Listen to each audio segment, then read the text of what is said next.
Ilgamečiai Lietuvos agrarinių mokslų ir miškų centro partneriai kaip Rapul, New Farm, Bederštatas ir Rovensa Next rengė projektą, kuris bus demonstruojamas centro laukuose. Šiame projekte bus pateikiamos ar tiesiog išbandomos pilnos rapsų ir javų technologijos. Tai yra nuo dirvos paruošimo, sėjos, tręšimo, augalų priežiūros.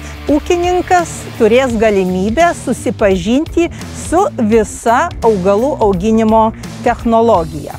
O centro darbuotojai prisidės vykdant šitą projektą, pateiks savo matymus ar pastebėjimus, kad ūkininkas turėtų pilną vaizdą apie demonstruojamą įrangą, priemonės, trąšas, pesticidus.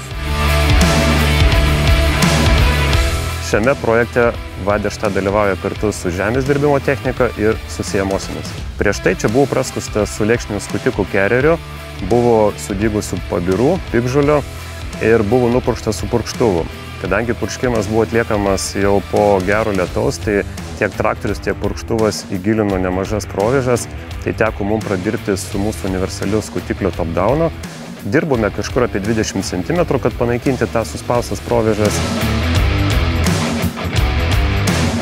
Top-downas, kuris turi e-service sistemą, gali per planšetę būti reguliuojamas skaitmeniniu būdu, tai yra įvedus skaitinę reikšmę, susireguliuos diskai, susireguliuos noragai, susireguliuos išlynamos lėkštės ir volos spaudimas į dirvą. Tai yra galimybė jį sujungti per izabasų sistemą su traktoriaus navigacijos terminalu ir pats top-downas gali atlikti korekciją darbinio elemento pagal to lauko žemėlapį, tai yra pagal dirvožemio granulometrinę sudėtį. Tai šiandien šitą laukelį sėsime su Tempo L12. Lietuvoje yra gan populiarios TPV12 sėjamosios, bet norime pristatyti ir prikabinamą modelį, kuris turi važiuoklę, kuris turi bunkerį trąšom, tai yra 3000 litrų talpos bunkeris. Galima ant šito modelio užsakyti ir 5000 litrų talpos bunkerį trąšų. Šitas modelis yra gan kompaktiškas, susilanksto į 3 metrus važiavimo plotį. Taip pat yra galimybė keisti eilutes. Turime 12 eilučių, galima išimti 4 ir turėsime 8. Tai dabar tarpueilis šitų modelių yra 45 cm, išėmus 4 eilutes ir padarius 8 turėsime 75 cm. Tai reiškia, šita mašina gali sėti tiek rapsą, tiek cukrinius runkelius ir kukurūzą su 75 cm tarpueiliu. Ši sėjamoji komplektuojama su hidrauliniu tarpvyzdžių reguliavimu ir ratus galima sureguliuoti taip, kad jie eitų į tarpus tarp jos eilučių, nesuspaudžiant tos vietos, kur bus sėjama sėkla. Kaip matot, šitas Tempo L modelis turi truputį ir didesnės talpas, tiek sėklom, tiek startiniam trąšom. Čia yra 90 litrų talpa, o startiniam trąšom jau 30 litrų, tai yra daugiau negu Tempo V12.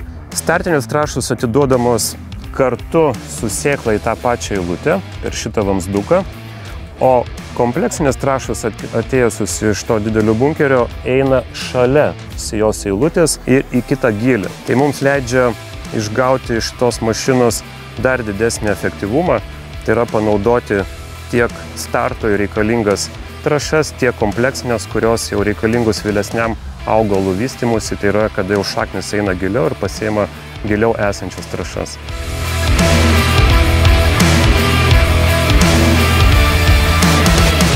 Projekto metu pristatysime savo selekcininkų Rapul ir Satin Union veisles. Šiame lauke turėsime žieminių rapsų, žieminių kviečių, vasarinių miežių, pupų ir kukurūzų laukelius. Na, bet pradėkime nuo svarbiausio augalų, kuriuos šiandien pasėsime, tai yra žieminių rapsų. Gera augalų sveikata visada buvo rapsų lankstumo pagrindas. Į ateitį besiorientuojanti Rapul selekcija orientuojasi į naujos kartos hibridų seriją, kuri pasižymi gerų derlingumu, gerai subalansuotų agronominių savybių komplektu bei geresnė stiebo sveikata. Šiame projekte pristatysime 4 derlingas ir stabilias veisles, kurios jau sutinkamos rinkoje.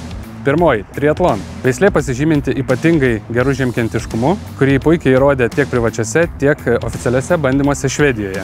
Didelė biomasė ir galinga šaknų sistema suteikia atsparumą klimato keliamam stresui. Taip pat šią veislę šiame bandyme sėsime keliomis skirtingomis sėjos normomis. Antroji veislė Manhattan. Tai puikus subalansuoto sveikatingumo, derlingumo ir stabilumo derinys. Įrodytas net 6 šalyse oficialiuose bandymuose, kur derlingumas gerokai viršijo standartinių veislių vidurkį. Janoš ir Teksas tai naujausios genetikos itin gera sveikata pasižymintis hibridai. Itin ilgai išlaikantis žalią stiebą, todėl augalas gali brandinti sėklas iki pat pjovimo dienos, netgi vyraujant sausrai. Janoš tai plačiausiai ištirta veislė Europoje 2023 metais. Pagal brandą Janoš priskiriama vėlyvesniųjų veislių tipui. Išskirtinis sveikatingumas garantuoja didelį derliaus potencialą ir stabilumą.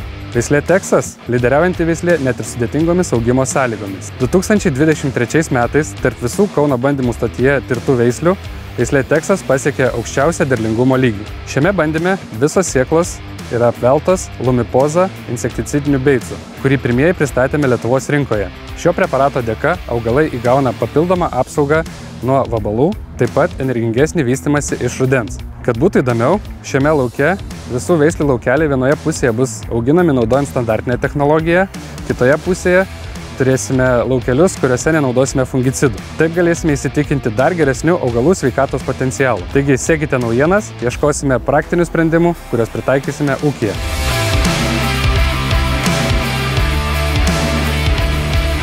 Kviečiame ūkininkus stebėti 4 įmonių Vaderštat, Rapul, Rovensa Next ir Nufarm naują projektą, kuris vadinasi Kas vyksta lauke. Šį projektą atliksime kartu su LAMC žemdirbystės instituto specialistais. Stebėkite mūsų projektą įmonių Facebook'o puslapiuose ir socialinėje medijoje. Kviečiame žiūrėti.